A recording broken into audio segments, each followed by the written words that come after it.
سورة البقرہ آیت نمبر 163۔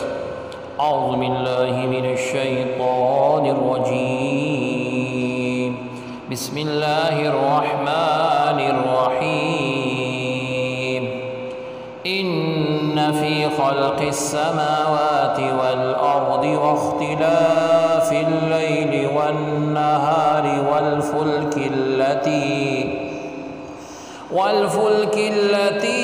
تجري في البحر بما ينفع الناس وما أنزل الله من السماء من ماء فأحيا به الأرض بعد موتها وبث فيها من كل دابة وتصريف الرياح والسحاب المسخر بين السماء والأرض لآيات لقوم يعقلون۔ لفظی ترجمہ ہے انا بے شک فی میں خلقی پیدائش السماواتی آسمانوں کی و اور الارضی زمین کی و اور اختلافی فرق اللیلی رات کا و اور النہاری دن کا و اور الفلکی کشتی التی جو تجری چلتی ہے فی میں البحری سمندر بی سات ما جو ینفع نفع دے الناسا لوگوں کو و اور ما جو انزل نازل کیا اللہ رب العزت نے من سے السمائی آسمانوں من کچھ ما ان پانی فا پھر احیا زندہ کیا بی ساتھ ہی اس کے الارض زمین کو بعد موتی موت ہا اس کی وا اور بسا پھیلائے فی میں ہا اس من سے کلی ہر دابت جانور وا اور تصریفی پھیرنا الریاحی ہوا کا وا اور السحابی بادل المسخری روکا ہوا بینا درمیان السمائی آسمان وا اور الارضی زمین لا البتہ آیات نشانیاں لی واسطے قوم یعقلون عقل رکھتے۔ بامحاورہ ترجمہ ہے بے شک آسمانوں اور زمین کی تخلیق میں اور رات اور دن کی گردش میں اور ان جہازوں اور کشتیوں میں جو سمندر میں لوگوں کو نفع پہنچانے والی چیزیں اٹھا کر چلتی ہیں اور اس بارش کے پانی میں جسے اللہ رب العزت آسمان کی طرف سے اتارتا ہے پھر اس کے ذریعے زمین کو مردہ ہو جانے کے بعد زندہ کرتا ہے، وہ زمین جس میں ہر حص نے ہر قسم کے جانور پھیلا دیے ہیں اور ہواؤں کے رخ بدلنے میں اور اس بادل میں جو آسمان اور زمین کے درمیان حکم الہی کا پابند ہو کر چلتا ہے، ان میں عقل مندوں کے لیے قدرت الہی کی بہت سی نشانیاں ہیں۔ آیت کی تفسیر میں فرمایا گیا ان فی خلق السماوات والارض، بے شک آسمانوں اور زمین کی پیدائش میں نشانیاں ہیں۔ کعبہ معظمہ کے گرد مشرکین کے 360 بت تھے جن کی وہ عبادت کرتے تھے، انہیں معبود مانتے تھے۔ انہیں یہ سن کر بڑی حیرت ہوئی کہ معبود صرف ایک ہی ہے، اس کے سوا کوئی معبود نہیں۔ اس لیے انہوں نے نبی علیہ السلام سے ایسی آیت طلب کی جس میں اللہ رب العزت کی وحدانیت ثابت ہو۔ اس پر یہ آیت نازل ہوئی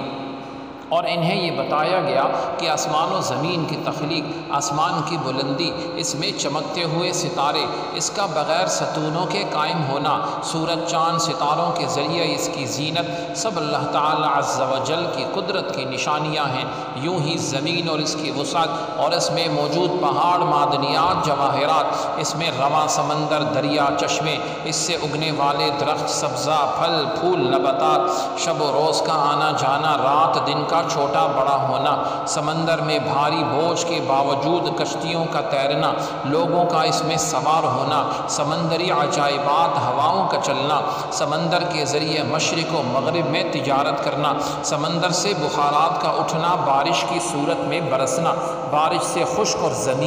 مردہ زمین کا سرسبز و شاداب ہو جانا، اس پانی اور اس کے ثمرات سے زندگی میں باغ و بہار آنا، زمین میں کروڑوں قسم کے حیوانات کا ہونا، ہواؤں کی گردش،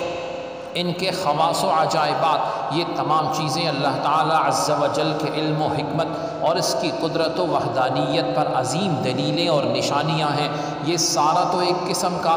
مختصر بیان ہے،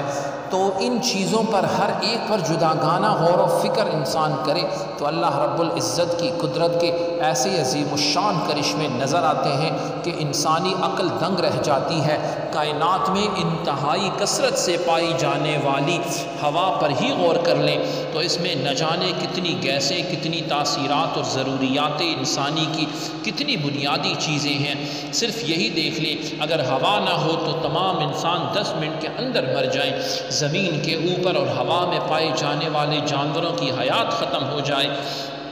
یہ تو قدرت الہی کی ایک قسم کی صرف ایک تاثیر ہے، جبکہ قدرت الہی کی کھربوں سے زائد قسموں میں ایک ایک چیز میں کروڑوں عجائبات ہیں۔ کسی زمانے میں آنکھ کو صرف دیکھنے کا ایک آلہ سمجھا جاتا تھا، اور علمی ترقی کے ساتھ ساتھ آنکھ کے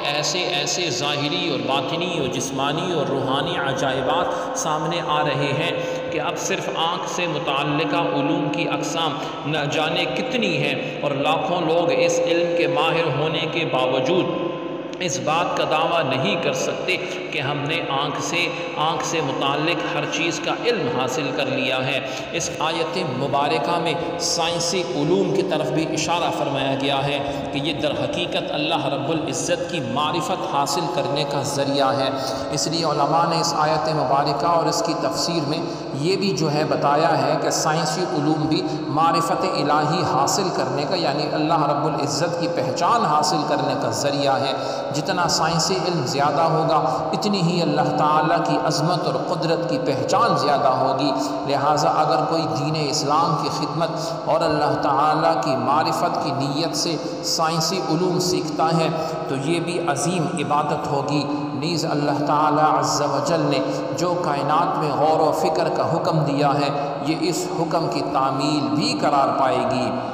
اللہ رب العزت ہم سب کو دنیا اور آخرت دونوں کی شاندار کامیابیاں نصیب فرمائے۔ سبحانک اللہم و بحمدک، اشہد ان لا الہ الا انت، استغفرک و اتوب الیک، وصلی اللہ تعالی علی خیر خلقہ محمد وعلی آلہ و اصحابہ اجمعین برحمتک یا ارحم الراحمین۔